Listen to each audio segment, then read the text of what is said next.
नमस्कार, city news में आप सभी दर्शकों का स्वागत है। मैं हूं रिया गौड़ और आप देख रहे हैं जिले का number 1 channel city news Muzaffarpur. खबरों की ओर बढ़ने से पहले एक नजर डाल लेते हैं आज की सुर्खियों पर। हेडलाइन के प्रायोजक हैं जीनियस क्लासेस। लॉकडाउन में बेवजह सड़क पर निकलने वाले लोग नहीं मान रहे। पुलिस द्वारा इन लोगों पर की जा रही है लगातार कार्रवाई। सैकड़ों गाड़ियों का आज भी काटा गया चलान। लॉकडाउन में बाहर फंसे मजदूरों को वापस लौटने पर भी जिले के विपक्ष के नेताओं ने सरकार पर खड़े किए कई सवाल। और ओलावृष्टि से परेशान जिले के किसानों को अब नीलगाय भी परेशान कर रही है। किसानों ने वन विभाग से मांगी मदद। तो ये थे आज के मुख्य समाचार। अब खबरें विस्तार से। पुलिस द्वारा कार्रवाई करने के बाद भी शहर में लॉकडाउन के दौरान बेवजह बाहर निकलने वाले लोग नहीं मान रहे हैं। पुलिस द्वारा शुक्रवार को भी अभियान चलाकर सैकड़ों गाड़ियों का चालान काटा गया। नगर इलाके में लॉकडाउन के नियमों को ताक पर रखकर लोग वाहनों को सड़क पर निकालने से बाज नहीं आ रहे। इस वैश्विक महामारी को लेकर सरकार से लेकर जिला पुलिस लोगों से लगातार अपील कर रही है। इसके बावजूद लोगों पर इसका असर नहीं दिख रहा है, जिसके बाद लॉकडाउन का तीसरा चरण चल रहा है और इस वक्त मुजफ्फरपुर के टावर चौक पे है और सुबह के 6:30 बज रहे हैं। आप मेरे पीछे साफ तौर पे दिखाना चाहेंगे हम यहाँ पे कि सुबह 6:30 बज रहे हैं और लोग जो है आम दिन की तरह जो लोग हैं वो सड़क पे निकल गए हैं। और आप साफ तौर पे देख सकते हैं कि जिस टावर पे बैठना मना है उस टावर पे बैठ के लोग चाय पी रहे हैं, अखबार पढ़ रहे हैं बीच टावर चौक पे। पुलिस नाम की कोई खौफ नहीं है इन लोगों को। बेवजह आप देख सकते हैं कि लगभग पिछले 1 घंटे से यहाँ पे बैठे हुए हैं, अखबार भी पढ़ रहे हैं, जबकि पूरे देश में लॉकडाउन का तीसरा फेज चल रहा है। जिस तरीके से ऑटो की परिचालन हो रही है शहर में, ये मुजफ्फरपुर टावर की तस्वीर आपको दिखा रहा है कि जिस तरीके से ऑटो चल रहे हैं सड़क पे, लग नहीं रहा है कि लॉकडाउन का तीसरा चरण है। ये आपको दिखाना चाहेंगे खाना घाट रोड है जो कि 0 माइल की ओर जाती है। आपको बेवजह बहुत ही आदमी आपको दिख रहे होंगे। इसके अलावा हम आपको इधर दिखाना चाहेंगे, ये गरीब स्थान की ओर जाने वाली ये सड़क है जहाँ पे देख सकते हैं कि कितनी संख्या में लोग खड़े हैं। ये मुजफ्फरपुर का टावर चौक है जहाँ पुलिस की थोड़ी भी खौफ लोगों के अंदर नहीं है। सुबह के 6:30 बज रहे हैं लेकिन इसके बाद भी लोग बेवजह सड़क पर चाय पीने, अखबार पढ़ने निकल गए हैं। इस वैश्विक महामारी में लोगों को इस बीमारी से तनिक भी डर नहीं है। ये टाउन थाना की ओर जाती है और इधर हम दिखाना चाहेंगे ये सड़क जो है वो कंपनी बाग की ओर जाती है। तो साफ तौर में पूरे देश में लॉकडाउन का तीसरा चरण है, इसके बावजूद भी लोगों के अंदर डर नहीं है, जबकि जिला प्रशासन, राज्य सरकार और केंद्र सरकार लगातार लोगों से अपील कर रही है कि आप लोग घर में रहें ताकि सुरक्षित रहे। इसके बावजूद भी मुजफ्फरपुर में लॉकडाउन का कोई असर नहीं दिख रहा है। आज एक बार फिर वरीय पुलिस अधीक्षक के निर्देश पर पुलिस ने कार्रवाई तेज करते हुए लॉकडाउन की धज्जियां उड़ाने वाले वाहन चालकों के करीब सैकड़ों मोटरसाइकिल के पहिए का हवा खोलकर उनको हिदायत दिया कि आप लोग बेवजह सड़क पर वाहन लेकर ना निकले, नहीं तो पुलिस आपके साथ सख्ती से निपटेगी। इस दौरान वाहन चालकों से क्यूआरटी पुलिस का नोकझोंक भी हुआ, लेकिन क्यूआरटी पुलिस टीम प्रभारी सुनील कुमार रजक ने लॉकडाउन पालन कराने को ही लेकर किसी का एक नहीं सुना और अनावश्यक रूप से सड़क पर घूम रहे सैकड़ों वाहनों का हवा खोलकर बीमारी से लड़ने की अपील की। वहीं क्यूआरटी प्रभारी सुनील कुमार रजक ने बताया कि एसएसपी के निर्देश पर आज नगर थाना क्षेत्र के मुख्य चौराहा सरियागंज टावर चौक के समीप ट्रैफिक पुलिस के साथ क्यूआरटी पुलिस टीम ने संयुक्त रूप से वाहन जांच करते हुए वाहन का हवा निकालने की कार्रवाई की और कई गाड़ियों को जब्त भी किया। मार्च में हम लोग निकले थे, फ्लैग मार्च में निकले थे, तो देखिए कि टावर पर काफी भीड़ था। तो जो अनावश्यक रोड पर घूम रहे हैं वैसे व्यक्ति को हम लोग चिन्हित करके गाड़ी को रोका जा रहा था। डबल रोडिंग वाले को रोककर गाड़ी को हवा खोल दिया जा रहा था। उनसे अनुरोध कर रहे थे कि अपने घर पर रहे, सुरक्षित रहे, बाहर घर से ना निकले। इस तरह की कार्रवाई सर क्या है? हवा खोलकर उनको कार्रवाई की जा रही थी, उनसे अनुरोध की जा रही थी। लॉकडाउन उल्लंघन को लेकर क्या है? हाँ, लॉकडाउन को उल्लंघन को लेकर के लॉकडाउन को नियमों का पालन करें। ट्रेन से वापस आने वाले लोगों के ट्रेन किराए पर राजनीति गहराई। इस मुद्दों को लेकर जिले के विपक्ष के नेताओं ने सरकार पर सीधा हमला किया। लॉकडाउन में राज्य के बाहर फंसे लोगों पर भी नेताजी राजनीति करने से बाज नहीं आ रहे हैं। कोरोना वायरस की इस जंग में लोगों की सहायता तो नहीं, लेकिन सरकार द्वारा किए जा रहे कार्यों पर भी विपक्षी हमला लगातार कर रहे हैं। दरअसल संपूर्ण लॉकडाउन के दौरान राज्य के लाखों लोग देश के विभिन्न जगहों पर फंसे हुए थे। केंद्र सरकार और राज्य सरकार के सामंजस्य के बाद सभी लोगों को ट्रेनों के जरिए वापस लाया जा रहा है। इसकी शुरुआत हुए महज एक सप्ताह भी नहीं बीता कि सरकार पर विपक्ष द्वारा लगातार हमले की शुरुआत हो गई है। विपक्षी पार्टी के नेताओं ने सरकार पर सवाल खड़ा करते हुए कहा कि मजदूरों से ट्रेन में किराया वसूलने का आरोप लगाया। यही नहीं, कोरोना वायरस से बचाव के लिए सरकार द्वारा चलाए जा रहे योजनाओं पर भी सवाल खड़ा किया गया। राजद के मीनापुर विधायक मुन्ना यादव, उन्होंने कहा कि सरकार द्वारा बाहरी फंसे मजदूरों पर सिर्फ घोषणाएं ही की जा रही हैं, लेकिन इसकी जमीनी हकीकत कुछ और है।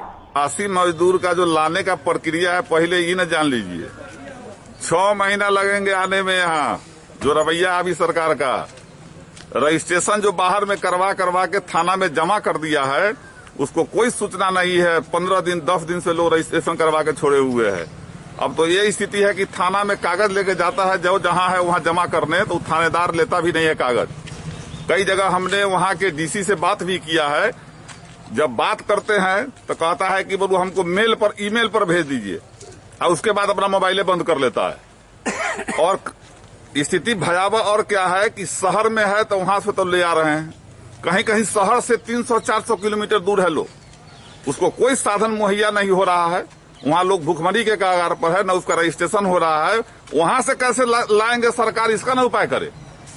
और जो यहाँ लाया गया है, एक भी क्वारंटाइन सेंटर में सही व्यवस्था नहीं है। 15 साल आरजेडी की सरकार रही, 15 साल जदयू की भी सरकार है, पर मजदूरों का पलायन नहीं रुका। नीतीश बाबू का पोल तो खुल गया ना। लालू यादव जी सुशासन की सरकार है, विकास हो रहा है, विकास हो रहा है। अब मजदूर पलायन कर रहे हैं। अब तो मुंह पर कालिक लग गया कि नहीं। पहले कहते थे पलायन रुका है, अब इनका डाटा है 29 लाख का। मैं कहता हूं 1 करोड़ बिहारी जो है बाहर है अभी। अब नीतीश कुमार किस मुंह से कहेंगे कि पलायन रुक गया। गुरबों की सरकार तो आपकी भी थी, नीतीश कुमार की भी है, पर गरीबों का ध्यान क्यों नहीं रखा गया? नीतीश कुमार की सरकार पूंजीपतियों की है, हमारी सरकार थी, उसमें गरीब आदमी को बैठने का अधिकार नहीं था। जिस समय लालू जी सत्ता में आए थे, लालू जी ने गरीबों को इंसाफ दिलाने का काम किया, गरीबों को आवाज दिया। खटिया पर नहीं बैठने का औकात था, उसको कुर्सी पर बैठाने का काम किया। अब गरीबों की सरकार, आज जो स्थिति है बिहार का, कोई भी ऐसा विषम परिस्थिति हमारी सरकार में रहा हो, बताइए कि कभी लालू यादव जो है आम जनता के बीच में रहे हो कि नहीं।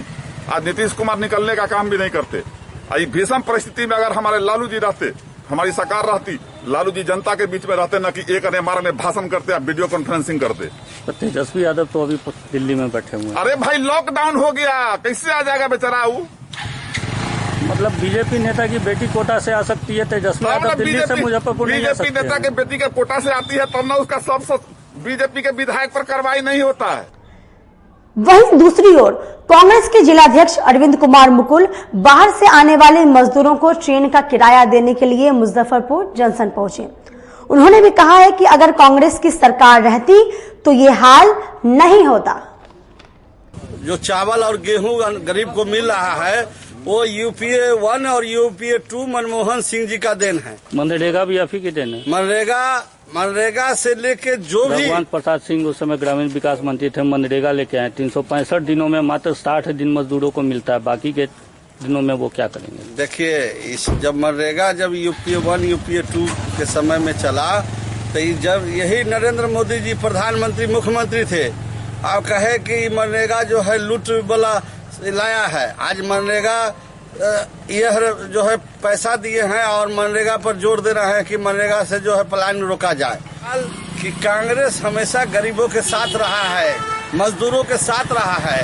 उनका जो भी कार्यकाल है, आप देखिए आज जो भी चाहे वो लैब हो, मजदूरों का विकास कल कारखानों के विकास के साथ ही होता है। बिहार में विकास तो हुआ नहीं, विनाश हुआ। जो फैक्ट्रियां थी वो भी बंद हो गई, मजदूरों को काम नहीं मिला, इसलिए उन्हें पलायन करना। ऐसा है कि जब आजादी के बाद बिहार का ही हम उदाहरण दे रहे हैं। बिहार झारखंड जब एक था, श्री कृष्ण सिंह जी चीफ मुख्यमंत्री थे, उनके कार्यकाल में, केबी सहाय जी के कार्यकाल में, दरोगा राय से के अब्दुल गफूर जी के कार्यकाल में काफी हुआ। श्री बाबू के टाइम में जितना भी कल कारखाना आज बिहार में दिख रहा है और झारखंड में, वो श्री बाबू के टाइम का देन है। और जो भी बाद के दिनों में बंद हो गई, बंद बात सुनिए, बंद 90 के बाद, 90 के बाद जातिवाद और धर्मवाद का जो राजनीति इस देश में बोया गया, उसके बाद जो है विकास ठप हुआ है।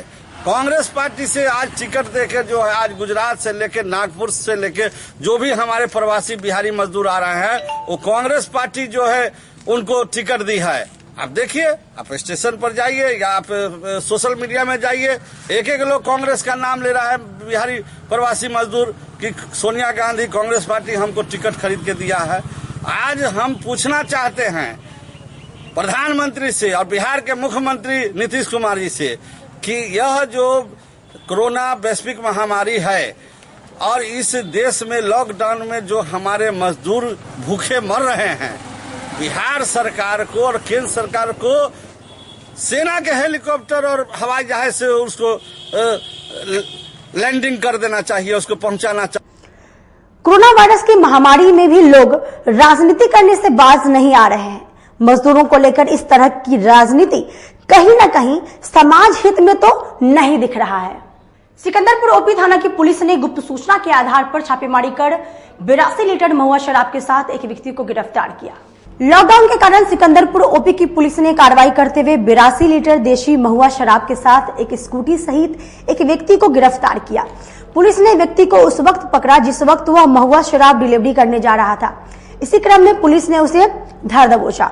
वहीं मामले में सिकंदरपुर ओपी प्रभारी हरेंद्र कुमार ने बताया कि सिकंदरपुर ओपी पुलिस को मिली एक गुप्त सूचना के आधार पर कार्रवाई करते हुए सिकंदरपुर के सीढ़ी घाट के समीप से शराब तस्कर नीरज कुमार उर्फ लंगड़ा को गिरफ्तार किया गया, जिसके पास से पुलिस ने एक स्कूटी शराब पर लदा 20 लीटर वाली प्लास्टिक के गैलन में 3 गैलन एवं 2 लीटर वाले ठंडा की बोतल में 11 बोतल महुआ देशी शराब को जब्त किया गया। मिला था ये पेशावर है भाई, डेली शराब ले जाता है। डेली शराब ले आता है? हाँ, कितना है टोटल? कितना है? 82 लीटर है महुआ का शराब है। महुआ का शराब कहाँ जेल भेज रहा है इसको? क्या? हाँ, एकदम जेल जाएगा। कोरोना का मार झेल रहा है जिले के लेयर फार्मिंग व्यवसाय। लॉकडाउन के कारण प्रत्येक दिन भारी नुकसान उठाने के कारण व्यवसाय करने को है मजबूर। देखिए ये रिपोर्ट। कोरोना वायरस की महामारी के कारण राज्य में लेयर फार्मिंग कर रहे लोगों की कमर तोड़ कर रख दी है। संपूर्ण लॉकडाउन के आज पूरे 1.5 महीने हो चुके हैं। इस दौरान जिले में लेयर फार्मिंग करने वाले लोग पूरी बर्बादी के कगार पर खड़े हो चुके हैं। इन्हें प्रत्येक दिन 10 से 20 हजार रुपए का नुकसान उठाना पड़ रहा है। आलम यह है कि ये व्यवसाय इससे पीछे भी नहीं हट सकते। इनकी जिंदगी बीच मझधार में फंसकर रह गई है। आज हम एक ऐसे ही लेयर फार्मिंग करने वाले व्यवसायियों को दिखाने जा रहे हैं।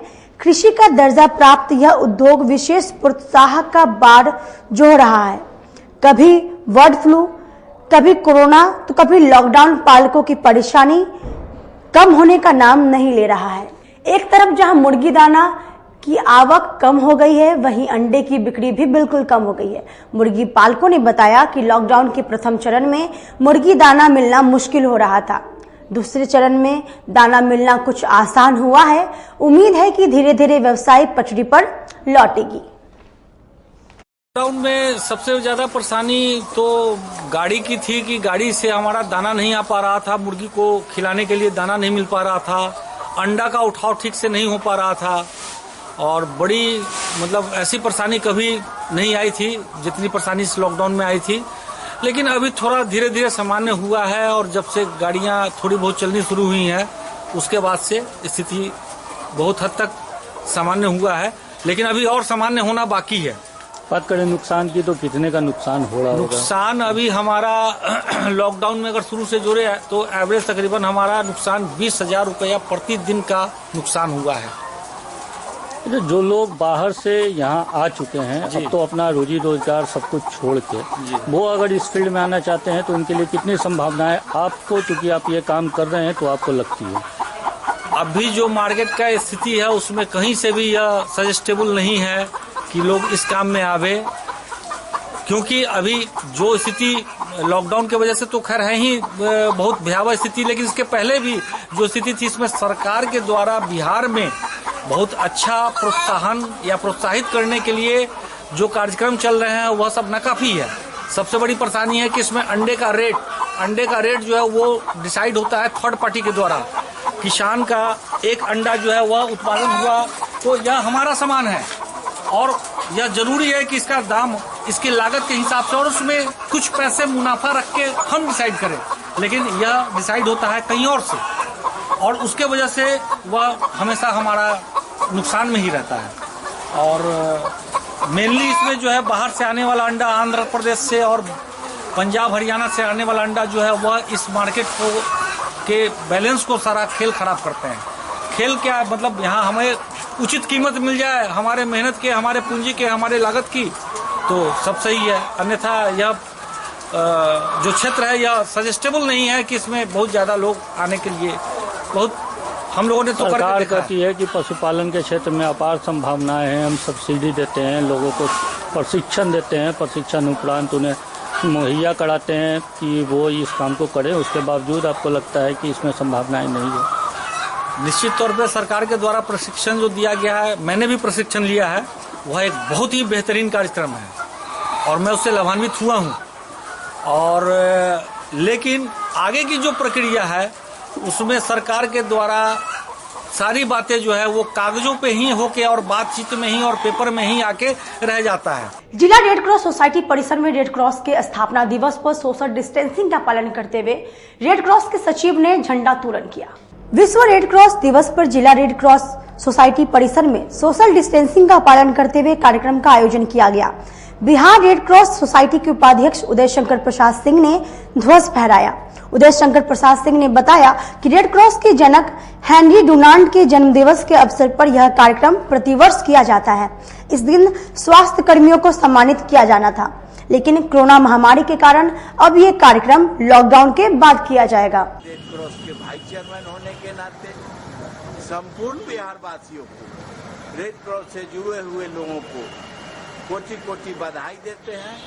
ऐसा ही सहयोग ब्लड बैंक का हो या अन्य जो भी काम है हम लोग निरंतर करते आ रहे हैं और करते रहेंगे। संकल्पित है कि आजीवन रेड क्रॉस के पद पर रहे न रहे काम समाज सेवा का करते रहे। वक्त हो चला कि छोटे से ब्रेक का लेते हैं, एक छोटा सा ब्रेक। तब तक आप बने रहिए हमारे साथ, देखते रहिए city news Muzaffarpur. Career achievers आपके विश्वास पर खरा उतरने वाला कोचिंग संस्थान है। हमारे यहाँ मेडिकल, IIT, JEE तथा फाउंडेशन की तैयारी भी कराई जाती है। इसके अलावे exclusive batch JEE mains, advance की भी क्लासेस चलाई जाते हैं। छात्र छात्राओं को 100% स्कॉलरशिप की भी व्यवस्था है। यहाँ से कितने छात्र छात्राएं सफलता की सीढ़ी चढ़ चुके हैं। Classes taken by top mentors, तो हमारे यहाँ अवश्य पधारें। तो हमारा पता याद रखें, हमारा पता है career achievers, Mithanpura, near north point school और हमारा कॉन्टेक्ट नंबर है 8002479735 या फिर आप हमें कांटेक्ट कर सकते हैं 8877430251 पर। सबसे बड़ी बात तो यह है कि हम चाहते हैं कि हमारे इस मिशन में हमारे बच्चे गंगा पार करके उस पार नहीं जा पाए। यही नहीं, मिशन तो तब सक्सेसफुल होगा जब गंगा पार के बच्चे यहाँ एडमिशन लेने के लिए मार करेंगे। इसी आशा के साथ इंस्टीट्यूट तो हम लोग चला रहे हैं, अपने बच्चों को खुश करने की कोशिश कर रहे हैं। बच्चों को मैंने यही कहा है, तुम अपना समय दो, मैं तुम्हें आसमान की बुलंदियों पर पहुंचा दूंगा। मुजफ्फरपुर की शान और अपने कलाकृतियों से बॉलीवुड के स्टारों में अपनी पहचान बना चुका बाबा की दुकान लहठी भंडार पिछले 50 वर्षों से आपके पसंद का ख्याल रखती है। यहाँ से लाह की बहुरानी सेट बॉलीवुड की स्टार ऐश्वर्या राय ने अपनी शादी में पहनी थी। यहाँ से राजनीतिक गलियारों के नामचीन चेहरों की दुल्हन भी सजी थी।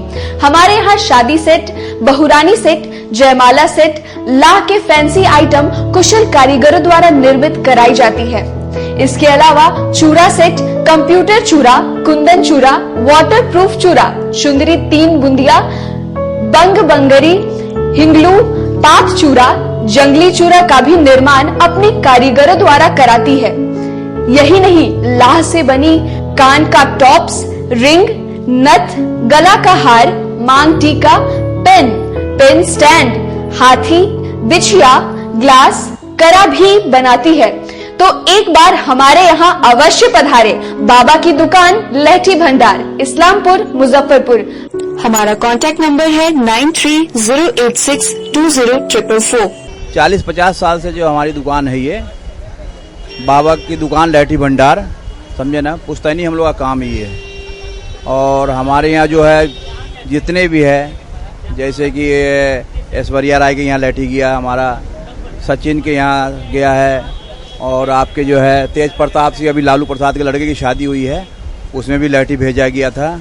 और हमारे यहाँ जो है ना बहुरानी सेट है, जैसे कि है कुंदन सेट है, और जैसे कि हम लोग जो डिज़ाइन जो है सेलेक्ट करते हैं, जो लगन के ऊपर जो है, जैसे कि कस्टमर का चॉइस देखते हैं हम लोग, है उसी टाइप से हम लोग जो है माल तैयार करते हैं। और कलर है मैचिंग, हमारे यहाँ सबसे विशेषता है कि हर तरह के लहंगे का जो है ना मैचिंग तुरंत हैंड टू हैंड हम लोग लगा के दे देते हैं। प्रधानमंत्री नरेंद्र मोदी द्वारा कोरोना वायरस को लेकर पूरे भारत को 21 दिनों के लिए लॉकडाउन कर दिया गया और इस दौरान सभी लोगों को अपने घरों में रहने और सोशल डिस्टेंसिंग के साथ कई बातों का पालन करने का आग्रह किया गया। इसको लेकर रेड क्रॉस सोसाइटी के बिहार सचिव उदय शंकर प्रसाद सिंह ने जिले के लोगों से अपील की है कि लॉकडाउन के दौरान आप अपने घरों में रहें और अपने पूरे परिवार की जान को बचाएं। ये लॉकडाउन आप सभी की जिंदगी को बचाने के लिए किया गया है। मुजफ्फरपुर वासियों को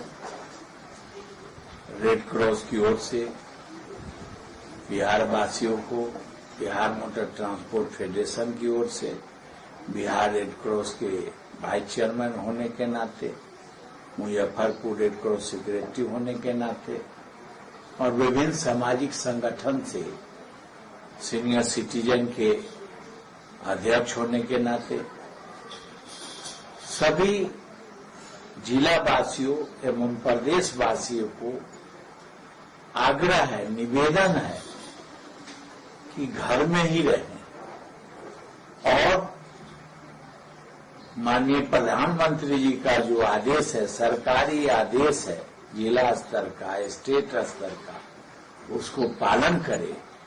जान है तो जहान है।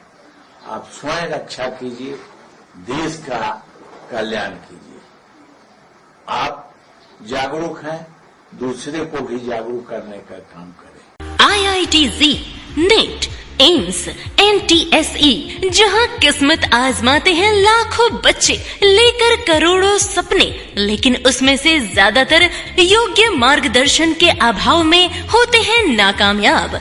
अब आपको कामयाबी की राह दिखाएगा उत्तर बिहार का अग्रणी कोचिंग संस्थान, जी हाँ, यानी कि जीनियस क्लासेस।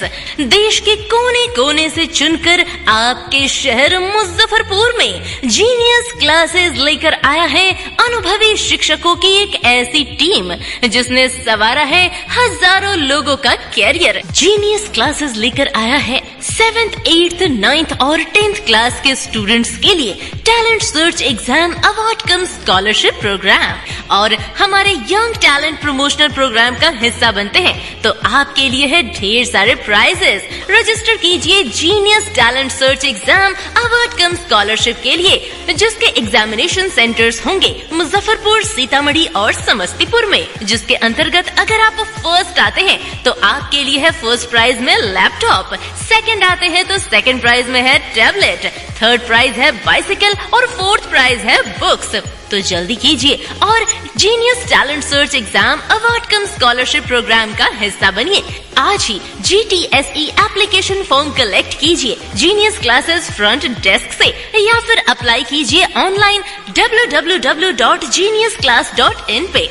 तो आज ही विजिट कीजिए genius classes, bank of India के ऊपर, पंकज मार्केट, सरैयागंज, मुजफ्फरपुर, या फिर आप हमारे दूसरे ब्रांच में विजिट कर सकते हैं मिठनपुरा चौक, मुजफ्फरपुर, या फिर विजिट कर सकते हैं www.geniusclass.in पे, या आप हमें ईमेल भी कर सकते हैं। हमारी ईमेल आईडी है info@geniusclass.in। हम पढ़ाते नहीं, हम बच्चों में विश्वास जगाते हैं। Christ Jyoti international school, based on CBSE curriculum with coeducation. इस स्कूल में प्रत्येक विषयों के लिए अनुभवी शिक्षकों का समूह है। विद्यार्थियों को अलग से ट्यूशन पढ़ने की आवश्यकता बिल्कुल नहीं है। बच्चों को प्रत्येक विषयों के लिए अलग से अतिरिक्त कक्षाएं दी जाती हैं। साइंस और कंप्यूटर लैब की व्यवस्था के साथ उत्तम खेल कूद के लिए बड़ा सा कैंपस भी है। नर्सरी के बच्चों को खेल कूद की विधि से पढ़ाई जाती है। केंद्रीय माध्यमिक शिक्षा बोर्ड पर आधारित पाठ्यक्रम से कक्षा प्ले हाउस व नर्सरी से अष्टम वर्ग तक ये नामांकन प्रारंभ है। तो नामांकन के लिए तुरंत संपर्क करें। हमारा पता है Christ Jyoti international school, Dharmodaya स्थली, माधोपुर सुस्ता, मुजफ्फरपुर। ग्रुप में ज्वाइन किया क्राइस्ट ज्योति स्कूल को, और यहाँ की व्यवस्था, यहाँ के पेरेंट्स, सारे लोग पूरी तरह से बच्चों की पढ़ाई के प्रति जो केयरलेस थे, मैंने उन्हें जागरूक करने की कोशिश किया और उस व्यवस्था को बदलने के लिए मैं हर संभव प्रयास करती हूँ। जहाँ तक हो पाएगा मैं इसे आगे बढ़ाऊंगी। इसे आगे बढ़ाना ही मेरा कर्तव्य है। ब्रेक के बाद एक बार फिर से आप सभी का स्वागत है। आइए बढ़ते हैं अगली खबरों की ओर। जिले में ओलावृष्टि से परेशान किसानों को नीलगाय तबाह कर रही है। किसानों ने वन विभाग से मदद की गुहार लगाई। वर्षा और ओले की मार से किसान अभी उबरे भी नहीं थे कि उनको नीलगाय की मार झेलनी पड़ रही है। मरवन, करजा, पताही और कांटी के किसान नीलगाय के कारण बेहद परेशान हैं। सिर्फ किसान ही नहीं, राहगीरों को भी इनकी मार झेलनी पड़ रही है। गेहूं और मक्का की फसल को इनके कारण बेहद नुकसान का सामना करना पड़ रहा है। जिले के किसानों ने वन विभाग से जल्द ही नीलगाय से छुटकारा दिलाने की मांग की है। किसानों का कहना है कि नीलगाय के कारण पकी फसल भी नहीं काट पा रहे हैं। सर बहुत बराबर सर पूरा प्रति के प्रति खा जाता है। कितना मक्के की फसल को कितना नुकसान? मकई तो सर होने ही नहीं देता है। कितने का झुंड होगा ये? सर बहुत कभी कभी तो सर 50-100 के झुंड में है। किसी इंसान को नुकसान पहुंचाया? बहुत किसाने के तो सर नुकसान है। इंसान को सर तो अभी तो रोड पर 2 आदमी सर गिरे हैं। मतलब इसके ठोकर से? जी जी। शहरी क्षेत्र में आ जा रहा है ये? शहरी में नहीं, खेतों में जी। कौन सा काम हुआ? कर्जा चट्टी हुआ। आरबीवीएम के प्राचार्य ममता रानी ने मुख्यमंत्री को पत्र लिखकर शिक्षकों की बकाया राशि की मांग की। आरबीवीएम कॉलेज की प्राचार्य डॉक्टर ममता रानी ने मुख्यमंत्री नीतीश कुमार को शिक्षकों के बकाया वेतन को जल्द देने के लिए पत्र मेल के माध्यम से भेजा। ये बातें डॉक्टर ममता रानी ने प्रेस वार्ता के दौरान बताई। उन्होंने ये भी कहा कि शिक्षकों की ज्वाइनिंग व्हाट्सएप या ईमेल के माध्यम से कराया जाए, क्योंकि अभी आने जाने की सुविधा नहीं है। अभी जो हड़ताल थी उसको उन्होंने वार्ता करके समाप्त करवाया। अभी इस हड़ताल की समाप्ति के बाद कुछ ऐसे बिंदु हैं जिस पर सहानुभूति पूर्वक विचार करने के लिए मैंने माननीय मुख्यमंत्री जी को लिखा है। सबसे पहला कि इन शिक्षकों को हड़ताल अवधि का भी वेतन, क्योंकि अभी कई महीनों से वेतन मिला नहीं है और सभी शिक्षक या उनके परिवार भुखमरी की कगार पर हैं, तो वेतन निर्गत किया जाए और शिक्षकों को सशर्त निर्गत किया जाए कि वो अपनी कार्य अवधि को वो समय बढ़ा करके और पूरा करेंगे। उस काम को वो कर देंगे जितने दिन का वो वेतन लेंगे, लेकिन अभी वेतन की जरूरत है। दूसरा जो सबसे अहम है कि उनकी जो सेवा शर्त है, पिछली बार भी वार्ता में सेवा शर्त की बात हुई लेकिन वो आगे नहीं बढ़ा, तो इसके लिए माननीय मुख्यमंत्री जी जिम्मेदारी तय करें कि यह बात लाल फीताशाही के हत्थे न चढ़े और जल्द से जल्द उनका सेवा शर्त लागू हो। शाहू पोखर पर भाजपा के कार्यकर्ताओं द्वारा सैकड़ों गरीबों के बीच मास्क और साबुन का वितरण किया गया। कोरोना वायरस की महामारी को लेकर बीजेपी के सदस्यों ने साहू पोखर पर सैकड़ों गरीबों के बीच मास्क और हैंड वॉश के लिए साबुन का वितरण किया। बीजेपी के सदस्यों द्वारा लगातार यह कार्यक्रम चलाया जा रहा है।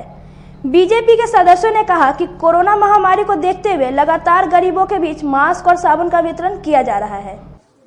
प्रधानमंत्री नरेंद्र मोदी के अभियान मास्क आज हमारे प्रतिष्ठा का प्रतीक है। उसके तहत साहू पोखर पूजा समिति की ओर से यहाँ स्थानीय सभी लेबर को, कर्मचारी को और सभी स्थानीय लोगों को पूजा समिति की ओर से मास्क और साबुन दिया गया और साथ ही उन्हें हर घंटे हाथ धोने के लिए प्रेरित किया गया।